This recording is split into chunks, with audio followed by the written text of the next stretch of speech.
Hello, good morning students. In our previous class we studied up to binomial system of nomenclature. Now there is trinomial system. Trinomial system consists of three words: genus, species and the subspecies, which are written in the same manner. First of all, genus is written, then species, and after subspecies. First letter remains capital and rest of the letters are in small letters, and all the words are separately underlined. If the name of organism, किसी भी organism का नाम जिसमें genus और species अगर same हैं तो सब इस तरीके से लिखे जाते हैं, गोरिल्ला गोरिल्ला गोरिल्ला। तो इस कंडीशन को हम कहते हैं टॉटोनिम्स, मतलब ऐसे नेम्स जिसमें जिनका जीनस, स्पीशीज़ और सब स्पीशीज़ सेम हो, ऐसे नामों को हम कहते हैं टॉटोनिम्स। और ये टॉटोनिम्स प्लांट्स में एग्जिस्ट नहीं करते। नेक्स्ट जो है टैक्सोनॉमी। टैक्सोनॉमी वो ब्रांच है साइंस की जिसके अंदर डील करते हैं हम ऑर्गेनिज्म की आइडेंटिफिकेशन पे, फिर उसको पर्टिकुलर नेम प्रोवाइड करते हैं एंड देन उनको क्लासिफाई कर देते हैं। ये जो टर्म है टैक्सोनॉमी कैंडोल ने दिया था, और जो फादर ऑफ टैक्सोनॉमी है उसे कैरोलस, वो है कैरोलस लीनियस। पूरा टैक्सोनॉमी का बेसिस इन्होंने ही एक्सप्लेन किया है, इसलिए इनको इनका फादर कहा जाता है। तो taxonomy is that branch of science जहाँ पर हम ऑर्गेनिजम्स को आइडेंटिफाई करते हैं, उनको नेम प्रोवाइड करते हैं और फिर उनको क्लासिफाई कर देते हैं। नेक्स्ट है एक branch of science systematics. Systematics को सबसे पहले लीनियस ने यूज़ किया था अपनी बुक में, जिसे हम कहते हैं सिस्टेमा नेचुरे। ये वो टैक्सोनॉमी की ब्रांच है जिसमें हम सारी वही चीज़ें करते हैं जो टैक्सोनॉमी में की जाती है, जैसे आइडेंटिफाई करना, फिर उसको नेम प्रोवाइड करना और फिर उनको क्लासिफाई करना। बस यहाँ जो एक एडिशनल एक्टिविटी, एडिशनल टर्म जो यहाँ यूज़ किया है, दैट इज़ इवोल्यूशनरी हिस्ट्री या evolutionary relationship of organisms with their ancestors. इसमें पुराने ज़माने में किस तरह के ऑर्गेनिजम्स थे और आज प्रेजेंट में कौन से ऑर्गेनिजम्स हैं, उनके बीच में रिलेशन फाइंड आउट करके वो भी मेंशन किया जाता है। सिर्फ टैक्सोनॉमी और सिस्टमैटिक्स में यही डिफरेंस है। टैक्सोनॉमी और सिस्टमैटिक्स में दोनों चीज़ें कॉमन है। दैट जो कॉमन है ये है कि हम दोनों ही केसेस में ऑर्गेनिज्म को आइडेंटिफाई करते हैं, उसके नेम प्रोवाइड करते हैं, फिर उनको क्लासीफाई करते हैं। इसमें क्लासीफाई करने के बाद सिस्टमैटिक्स में एक और टर्म यूज़ किया जाता है कि यहाँ पे हम इवोल्यूशनरी हिस्ट्री भी फाइंड आउट करते हैं किसी भी ऑर्गेनिज्म की। नेक्स्ट होते हैं टेक्सोनॉमिक कैटेगरीज। टेक्सोनॉमिक कैटेगरीज वो कैटेगरीज होती हैं जिसमें हम ऑर्गेनिजम्स को प्लेस करते हैं क्लासिफाई करने के बाद। उनको हम लेवल भी कहते हैं, टेक्सॉन भी कहते हैं, रैंक भी कहते हैं। आप इनमें से कोई भी टर्म यूज़ कर सकते हैं। तो लीनियस है, उसने कुछ कैटेगरीज दी थी, जैसे जीनस है, स्पीशीज़ है, क्लास, ऑर्डर एंड वेराइटी। और जो न्यूली ऐड हुई थी वो थी किंगडम, फाइलम एंड फैमिली। तो एक टर्म होता है टेक्सोनॉमिक हायरार्की, मतलब इन जो भी टेक्सोनॉमिक कैटेगरीज हैं उनको एक सिस्टमैटिक ऑर्डर में प्लेस करना, डिसेंडिंग ऑर्डर में, मतलब बड़े से छोटे की तरफ, उसे हम कहते हैं टेक्सोनॉमिक हायरार्की। हायरार्की का मतलब होता है placing one above the other. जैसे हम कॉइन्स को खड़ा कर देते हैं एक के ऊपर एक, इस तरीके से कोई भी जो टैक्सोनॉमिक रैंक्स हैं एक के ऊपर एक प्लेस की जाए उसे हायरार्की कहते हैं। और टैक्सोनॉमिक कैटेगरीज को अगर सिस्टमैटिक ऑर्डर में प्लेस किया जाए तो उसे हम कहते हैं टैक्सोनॉमिक हायरार्की। ये देने वाले भी लीनियस ही थे। तो जैसे कि हमने देखा, सबसे ऊपर आता है किंगडम, सबसे लार्जेस्ट और सबसे ज़्यादा ऑर्गेनिजम्स को ये कैरी करता है, kingdom. Then phylum. Phylum term use हम करते हैं एनिमल्स के लिए, और डिवीजन यूज़ करते हैं प्लांट्स के लिए। उसके बाद class, order, family, genus, species, descending order में बड़े से छोटे की तरफ। स्पीशीज़ जो होती है वो स्मॉलेस्ट यूनिट होती है क्लासिफिकेशन की, और किंगडम जो होती है लार्जेस्ट यूनिट होती है क्लासिफिकेशन की। अब जो टैक्सोनॉमिक कैटेगरीज हैं उनको हम बारी बारी देखेंगे। तो सबसे पहले है स्पीशीज़। स्पीशीज़ को देने वाले थे जॉन रे। इसका जो बायोलॉजिकल कॉन्सेप्ट है वो अर्नेस्ट मेयर ने दिया था। स्पीशीज़ वो ग्रुप है जिसमें क्लोजली रिलेटेड एनिमल्स होते हैं जिनका बेसिक बॉडी डिज़ाइन सिमिलर होता है, but they are not identical to each other. ये हम पहले भी पढ़ चुके हैं कि कोई भी ऑर्गेनिज्म एक दूसरे के आइडेंटिकल नहीं होते, पर्टिकुलरली जो सेक्सुअली रिप्रोड्यूस करते हों। तो ऑर्गेनिजम्स जो आपस में इंटरब्रीड कर सकें नेचर में या फर्टाइल ऑफस्प्रिंग्स प्रोड्यूस करें, उन्हीं ऑर्गेनिजम्स को हम स्पीशीज़ में रखते हैं। इन ऑर्गेनिज्म, जो भी ऑर्गेनिजम्स इसके अंदर आएंगे उनका ओरिजिन, एंसेस्टर ओरिजिन हमेशा सेम मिलेगा, उनके कैरेक्टर्स भी हमको सेम मिलेंगे। कुछ एक्सेप्शंस हैं, जैसे कि म्यूल है इन 2 डिफरेंट स्पीशीज़ के बीच में ब्रीडिंग से डेवलप हुआ है। किस किस के बीच में? डोंकी और हॉर्स के बीच में, जहाँ पे मेल डोंकी और फीमेल हॉर्स के बीच में हाइब्रिड डेवलप किया जाता है। ये जो ऑफस्प्रिंग्स हैं ये इनफर्टाइल हैं, ये रिप्रोड्यूस नहीं कर सकते, ये कुछ एक्सेप्शंस हैं। इसके अलावा ये हिनी जो है मेल हॉर्स और फीमेल डोंकी से डेवलप होते हैं। यही दो ऑफस्प्रिंग्स हैं जो इनफर्टाइल हैं। इसके अलावा कुछ और इधर एग्जांपल्स भी हैं, जैसे टाइगॉन जब टाइगर और लायनस, ये फीमेल है ये मेल है, इन दोनों के बीच में जब हाइब्रिडाइज करते हैं हम तो हमें टाइगॉन मिलता है। लाइगर है तो लायन और टाइग्रस के बीच में, ये ऊपर वाले जो थे ये तो इनफर्टाइल थे, बट दे आर फर्टाइल। जो एक कैप्टिविटी मतलब रिस्ट्रिक्टेड कंडीशंस में जिनको डेवलप किया जाए उसे कहते हैं कैप्टिविटी। तो वो उनके पास कैपेबिलिटी होती है इन ऑर्गेनिजम्स के पास रिप्रोड्यूस करने की। जैसे अगर हम एग्जांपल दें किसी भी स्पीशीज़ का, जैसे पोटैटो का साइंटिफिक नेम होता है सोलानम ट्यूबरोसम। सोलानम तो हो गया इसका जीनस और ट्यूबरोसम स्पीशीज़। टाइगर का Panthera tigris is species. Humans का होमो सैपियंस स्पीशीज़। तो स्पीशीज़ सबसे स्मॉलेस्ट और सबसे क्लोजली रिलेटेड होती है। सबसे क्लोजली रिलेटेड जो इंडिविजुअल्स होते हैं वो स्पीशीज़ में रखे जाते हैं। नेक्स्ट है जीनस। ये वो कैटेगरी है जो सिमिलर स्पीशीज़ को आपस में रखती है, सिमिलर दिखने वाली स्पीशीज़ को। जैसे ये है जितने भी टाइगर है, लायन है, लेपर्ड है, इनके जीनस देख लीजिए सेम मिलेंगे पर इनके स्पीशीज़ अलग मिलेंगे। तो different species when belongs to common genus. ऐसे ही ये है पोटैटो है, नाइट शेड है, ब्रिंजल है। ये एस मैंने यहाँ सिर्फ इसलिए मेंशन कर दिया है क्योंकि इनके जीनस सेम है। तो ऐसे ऑर्गेनिज्म जिनके स्पीशीज़ डिफरेंट है but genus same, it will belong to the same category. इसके बाद आती है फैमिली में सिमिलर जो जीनस होते हैं उनको एक ही फैमिली में रखा जाता है। जैसे वाइल्ड कैट्स हैं, जितनी भी वाइल्ड कैट्स हैं उनको पैंथेरा कहा जाता है, और जो डोमेस्टिक कैट्स हैं जो हम घर में देखते हैं उनका जो जीनस होता है वो फेलिस होता है। इन दोनों को ही हम एक फैमिली में रखते हैं जिसे हम कहते हैं फेलिडे।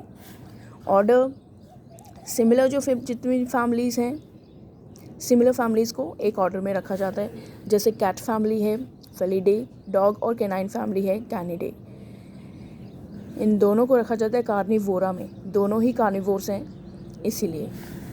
फिर आती है क्लास, जिसमें आते हैं सिमिलर ऑर्डर्स में जैसे हमने पढ़ा था कार्निवोर्स और प्राइमेटा, इनको मैमेलिया में रखा जाता है। नेक्स्ट है फाइलम में सारी सिमिलर क्लासेस जो हमने डाइवर्सिटी चैप्टर में 9th क्लास में पढ़ी थी, जैसे Mammalia, Aves, reptilia, amphibia, Pisces. इसमें एक और ऐड हो गई है अब साइक्लोस्टोमेटा। ऐसी फिशेस होती हैं जिनके पास सकिंग ऑर्गन्स प्रेजेंट होते हैं, इनके पास जॉज प्रेजेंट नहीं होते, विदाउट जॉज जो फिशेस होती हैं उनको भी इसी में रख दिया गया है। जो है जिसका एक एग्जाम्पल है पेट्रोमाइजन, या जिसे हम कहते हैं लैम्प्रे, वो भी कॉर्डेटा में ही आती है। और लास्ट पर किंगडम, जितने भी फाइलम्स हैं, हमने फाइलम्स पढ़े थे कितने सारे, पॉरीफेरा, सिलेंट्रेटा, प्लेटीहेल्मिन्स, कॉर्डेटा, अकाइनोडर्मेटा, ये जितने भी ये सारे फाइलम्स हैं, ये किस में आएंगे? Kingdom animal. इसके बाद जो इम्पॉर्टेंट टॉपिक है वो है टैक्सोनॉमिक एड्स का। एड्स के लिखने में ध्यान रखेंगे जब चारों के चारों अक्षर कैपिटल लेटर में हो, that means it's a disease, और जब स्मॉल लेटर्स में हो एड्स, वो मेथड्स जो हमें टैक्सोनॉमी या किसी भी ऑर्गेनिज्म को आइडेंटिफाई करने में, उसको नेम प्रोवाइड करने में और उसको क्लासीफाई करने में हेल्प करे, उन्हें हम कहते हैं टैक्सोनॉमिक एड्स। तो वो सब कुछ जो हमें हेल्प करे किसी भी ग्रुप ऑफ ऑर्गेनिजम्स, प्लांट्स या एनिमल्स को स्टडी करने में, उसे हम टैक्सोनॉमिक एड्स कहते हैं। तो टैक्सोनॉमिक एड्स में कौन आ गए? बोटानिकल गार्डन्स, जहाँ पे हम प्लांट्स को ग्रो करते हैं, जूलॉजिकल पार्क्स जहाँ हम एनिमल्स को रखते हैं, म्यूज़ियम मरे हुए एनिमल्स को स्टफिंग करके रखा जाता है, हर्बेरियम यहाँ प्लांट्स के लिए होता है जो शीट्स पे हम लीव्स को पेस्ट कर देते हैं, और कीज़। सबसे पहले है बोटानिकल गार्डन वो प्लेस होती है जहाँ पे डिफरेंट प्लांट्स, अलग अलग वैरायटी के प्लांट्स को हम ग्रो करते हैं उनकी स्टडी करने के लिए। ये सिर्फ किस लिए किया जाता है? ताकि हम लोगों को एजुकेट कर सकें, उन्हें बता सकें कौन से आपके इकोनॉमिकली इंपॉर्टेंट प्लांट्स हैं और कौन से आपके लिए हार्मफुल हैं। जैसे सबसे अच्छा एग्जाम्पल है इंडियन बोटानिकल गार्डन का जो कोलकाता में है। ये फेमस क्यों है? अपने ग्रेट बैनियन ट्री के लिए, जो 250 साल पुराना है। और उसके 2800 के लगभग प्रॉप रूट्स हैं। प्रॉप रूट्स ऐसी रूट्स होती हैं जो ऊपर से नीचे की तरफ आती हैं इस प्लांट इतने हैवी प्लांट को सपोर्ट करने के लिए। ये होती हैं प्रॉप रूट्स। फिर ये क्यों फेमस है, एक स्क्रू पाइन होता है जिसकी मल्टीपल रूट कैप्स होती हैं उसके स्टिल्ट रूट्स में। स्टिल्ट रूट्स वो होती हैं जो किसी भी प्लांट के नोड से, स्टेम के नोड से निकलती हैं उस प्लांट को स्टेबिलिटी प्रोवाइड करने के लिए सॉइल सरफेस पे। एक होती है वाटर लिली जिसके लीव्स काफ़ी बिग होते हैं, बहुत बड़े बड़े लीव्स जो आपको ढक सकें। दूसरा इसका एग्जाम्पल है नेशनल बोटानिकल गार्डन जो कि लखनऊ में है। वो एक बोटानिकल रिसर्च इंस्टीट्यूट भी है, वहाँ रिसर्च भी चलती है प्लांट्स के ऊपर। एक होता है रॉयल बोटानिकल गार्डन जो है क्यू इंग्लैंड में, बहुत ही इम्पॉर्टेंट, सबसे इम्पॉर्टेंट, इसे याद रखना बहुत ज़रूरी है। सबसे ज़्यादा एग्जाम में या नीट में ये पूछा जाता है। नेक्स्ट है zoological parks. Zoological park use वो प्लेस होते हैं जहाँ एनिमल्स को उनके नेचुरल हैबिटेट से निकाल करके कुछ कमरों में रखा जाता है। एनक्लोज्ड प्लेसेस होते हैं जहाँ पे वाइल्ड एनिमल्स को रखा जाए। ये किस लिए रखे जाते हैं, ताकि उनकी साइंटिफिक स्टडी की जा सके। जो एंडेंजर्ड स्पीशीज़ हैं जिनके ऊपर डेंजर है एक्सटिंक्ट होने का, उनको प्लेस किया जाता है, या फिर ह्यूमंस के एंटरटेनमेंट के लिए उन्हें वहाँ रखा जाता है। नेक्स्ट जो है म्यूज़ियम वो प्लेस होता है जहाँ पे हम एनिमल्स या प्लांट्स को प्रिजर्व करते हैं, स्पेसिमेंट्स को प्रिजर्व किया जाए। जो स्मॉल एनिमल्स हैं उनको तो सुखा कर पिनअप कर देते हैं, और जो लार्ज एनिमल्स हैं उनको स्टफ़ कर देते हैं उनके हार्ट टिश्यूज़ को बाहर निकाल के। ये जो है हमें पूरी कंप्लीट आइडिया प्रोवाइड करता है उनके साइज़ के बारे में, उनकी मॉर्फोलॉजी होती है एक्सटर्नल अपीयरेंस के बारे में, उनके स्केलेटन के बारे में, और उनके फॉसिल्स के बारे में, किस तरह के फॉसिल्स हमें मिल सकते हैं उनके। नेक्स्ट जो है हर्बेरियम में हम ड्राई प्रेस की हुई और प्लांट्स की कलेक्शन करते हैं। उनको पेस्ट किया जाता है पेपर शीट्स पे, जिनका स्टैंडर्ड साइज़ होता है 29 centimetre into 43 centimetre. North America में शीट का साइज़ होता है 29 इंटू 41.5 सेंटीमीटर। कई जगह आपको बुक्स में 29 इंटू 42 भी लिखा मिलेगा। तो जो शीट होती है उसके राइट लोअर कॉर्नर में इसकी पूरी इन्फॉर्मेशन लिखी जाती है। कभी कभार आप जब 6th या 7th क्लास में हुए होंगे, आपको स्क्रैप बुक्स फिल करने को दिए होंगे। स्क्रैप बुक्स में साइंस टीचर्स जनरली एक काम देते हैं कि आप लीव्स इकट्ठे करो, उन्हें ड्राई करो, पेस्ट करो और बताओ ये कौन से प्लांट का लीफ है। कुछ इसी तरह का हर्बेरियम शीट्स पर भी किया जाता है। इस डिस्क्रिप्शन में इसका लोकल नेम होता है, इसका साइंटिफिक नेम होता है, लोकेशन जहाँ से इसको कलेक्ट किया है, किसने कलेक्ट किया उसका नाम भी दिया रहता है, और कुछ इसकी एडिशनल इन्फॉर्मेशन, इसकी हैबिटेट, इसकी इकोलॉजिकल इम्पॉर्टेंस और डेट ऑफ कलेक्शन यहाँ मेंशन की जाती है। सबसे इम्पॉर्टेंट टेक्सोनॉमिक एड है। इसके बाद है की जो है इसमें अल्टरनेट स्टेटमेंट्स दी जाती हैं। जो 2 स्टेटमेंट हम देते हैं उन्हें तो कपलेट कहते हैं। उनमें से एक स्टेटमेंट को कहा जाता है लीड। जैसे एग्जाम्पल के तौर पे 2 स्टेटमेंट दी, एक ऑर्गेनिज्म है यूनिसेलुलर और दूसरा है मल्टीसेलुलर। हमें क्लासीफाई करना है। अब यूनिसेलुलर है, मल्टीसेलुलर है। अब यूनिसेलुलर है तो वो कैसा होगा, उसके पास न्यूक्लियस प्रेजेंट भी हो सकता है और नहीं भी हो सकता। प्रेजेंट है तो प्रोटिस्टा है और एब्सेंट है तो मोनेरा। अब जैसे ये जो 2 डिफरेंट स्टेटमेंट्स हैं, ये तो क्या है, कपलेट्स। अगर किसी से हमें कोई आइडिया मिले जो हमें लीड दे, जैसे यूनिसेलुलर है तो may be it can be nucleus present भी हो सकता है, एब्सेंट भी हो सकता है। प्रेजेंट है तो प्रोटिस्टा, ये हमें मिल गई लीड यहाँ, और एब्सेंट है it will be a Monera. ठीक है, इस तरह से दी जाती है। ये भी यूज़फुल एड है ऑर्गेनिजम्स को स्टडी करने के लिए। इसके अलावा कुछ सिंपल भी हैं, जैसे मोनोग्राफ हैं जिसमें किसी एक टेक्सोनॉमिक कैटेगरी की हम स्टडी करते हैं।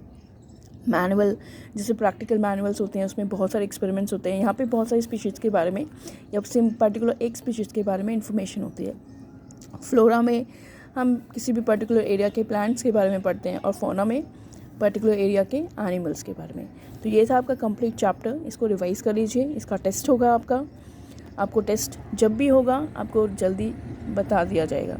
तो prepare this chapter very carefully.